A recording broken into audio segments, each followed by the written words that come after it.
Army officer under investigation over alleged role in Baitbridge cross-border car theft network. By staff correspondent, Heniani News Online, BEITBRIDG.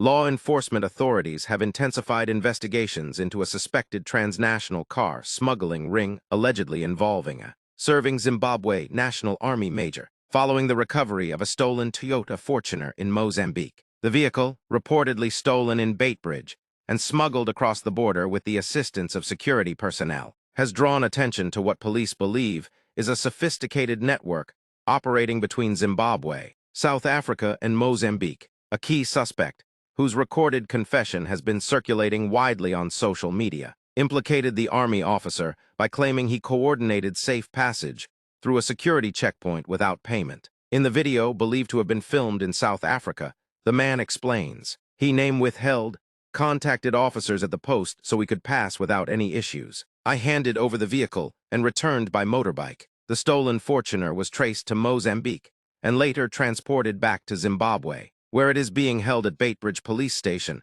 as part of the ongoing inquiry. The man seen in the viral video has since been arrested, while 4 other suspects remain at large." Baitbridge Police District Commander Chief Superintendent Mesulai Ncube confirmed the recovery of the vehicle and the ongoing probe, but refrained from giving detailed information. The suspect is assisting with investigations. The vehicle was recovered in Mozambique. At this stage, the case is still in its infancy, Ncube said. Efforts to obtain comment from Army officials were unsuccessful. Baitbridge has long been identified as a major hub for vehicle smuggling, with allegations that some soldiers and police stationed along the Limpopo River actively facilitate the illicit trade. In some cases, locals claim donkeys are used to drag stolen cars across the riverbed when water levels are low. Regional crime statistics paint a troubling picture. Reports indicate that South Africa, which is a primary source of stolen vehicles in the Southern African Development Community, SADC, loses nearly half of all hijacked cars to cross-border syndicates. A joint multinational operation in 1997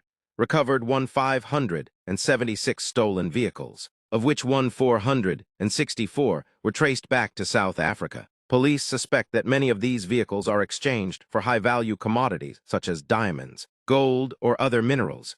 Some cases have also been linked to fraudulent insurance claims in South Africa. Authorities are now under pressure to crack down on these syndicates, with calls for tighter security checks, better interagency coordination, and stronger anti-corruption measures at Baitbridge and other key border points.